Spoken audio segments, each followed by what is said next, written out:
กะว่ายตอนนี้มาขายเครื่องแล้วฝนตกลัดทางเนาะเครื่องก็ยังบ่ได้ขายหมดตอนนี้เอามากเกี่ยวเลยไปขายที่เท่าพอดีพายุมาเบิ่ง FC ฝนตกหมดเด้อเห็นชัดเบิ่งสาวยูจะถ่ายให้ FC เบิ่งเนาะตอนนี้สาวยูก็มาลบ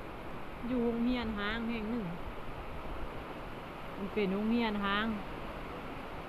ลบผลอยู่นี่ FC เอ้ยเดี๋ยวเอามากมาขายบ่หมดซ้ำมากกระทึกฝนตกฝนห้ำสิจะขายมืดหรือบ่ตอนนี้เราซื้อมากมาหลายแล้วยังบ่ได้ทอทุนซ้ำมากผัดบ่งามเนี่ยนะ FC มากน้อยมากอ่อนก็เลยนานได้ขายบ่ได้ขายปานใดว่าซั่นซะเลาะ2-3 มื้อเลยยังบ่หมดน้ำมันลดนะหมดหลายแล้วแต่ขายมากยังบ่ได้ทุนเลาะนี่ลุกขนาดเลย FC เอ้ยมาเบิ่งนู่นนี่ฝนตกลียุงเฮียนหาง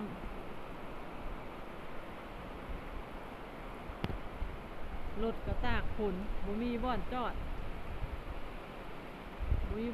แล้วจอดนั่นแล้วรถก็ตากฝนบ่มีท่าที่เลยว่าฝนจะเศร้า FC โอ้ยพอแห้งเลยเพื่อจะได้เงินกีบ1,100เนาะลำบากตึกเพื่อจะได้เมื่อง่ายอยู่ปะมาโรงเรียนห้าง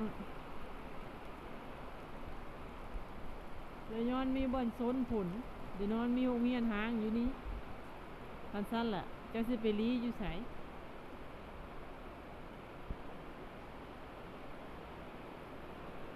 จะมายังน้อยก็เฮียนโรงเรียนแบบนี้แหละจะมายังน้อยแต่กระดานบ่ได้แบบนี้กระดานแบบเก่าๆนะอันนี้เขายังกระดานใหม่อยู่ได้สามารถลึกอันนั้นได้อุ้ยฟ้าห้องฝนตกที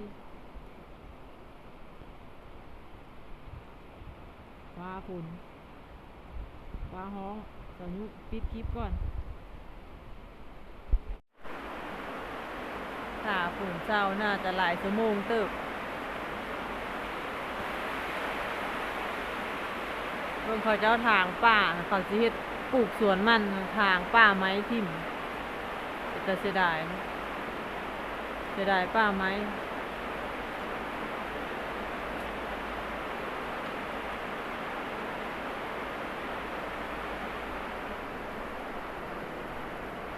เบิ่งเส้นทางที่จะเมื่อนี่นะเดี๋ยวฝนเอื้อนแล้วเบิ่งเด้อจะยุ่ยให้ FC เบิ่งหน่อยนึงทางที่จะเมื่อนั่นคือทางที่จะเดินทางไปแน่เบิ่งมีแต่ฝุ่นกับฝุ่นน่าจะบ่เศร้าง่ายเด้อเบิ่งคักละฝนตกเปียก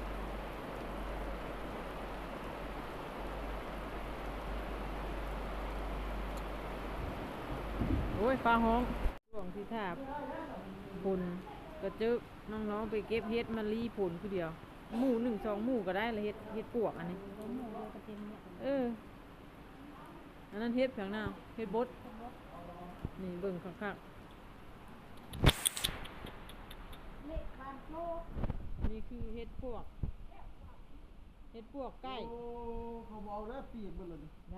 ยังไปเปียกไหนซ้ำนี่ผู้ดีงามนี่ไปเฮ็ดเป็นกองบ่ได้พ่อได้ไหนคนเอื้อนเจ้าหน้าเขากระพากเอาไปขายที่ตลาดเลยนี่หลายคนอยู่หลังจากฝนตกพาเดมาลุกฝน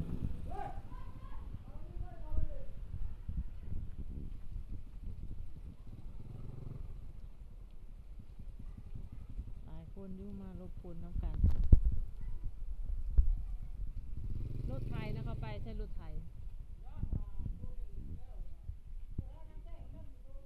ทางในบ้านน่ะช่วงสิบ่ตกแล้วหาทางนั้นน่ะย่างแต่ทางเฮานี่แหละกำลังว่าทางเมื่อออกไปนี่ผู้ยังกึบอยู่เบิ่งทางเมื่อนะผู้ไปรีเฉยถ้าออกจากนี่แล้วก็โอเคคลิปนี้ก็เป็นคลิปสั้นๆจะมารีผลไปแต่มีหลายคนจนบัดผลใกล้เสือนรถไถเข้ามาแต่หาเฮ็ดหานะเขาก็เลยหลูมารีนะเดียวก็เลยเป็นตาย้านปานใดเฮ็ดพังหามบ่บัดนี้หามม่วง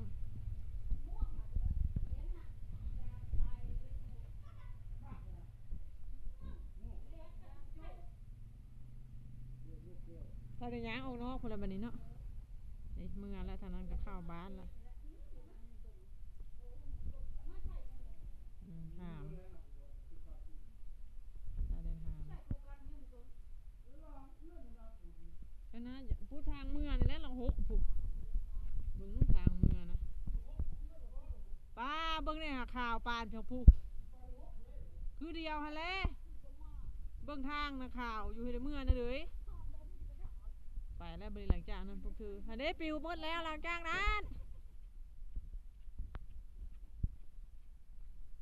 แล้วพากันออกเทละคน2 คนแล้วบัดนี้โอเคจากนี้ก็สิเดินทางเมื่อฝ่าฝนไปนี่ละบ๊ายบายพบกันใหม่คลิปต่อไปโดนแล้วบ่ได้เอาคลิปลงแล้ว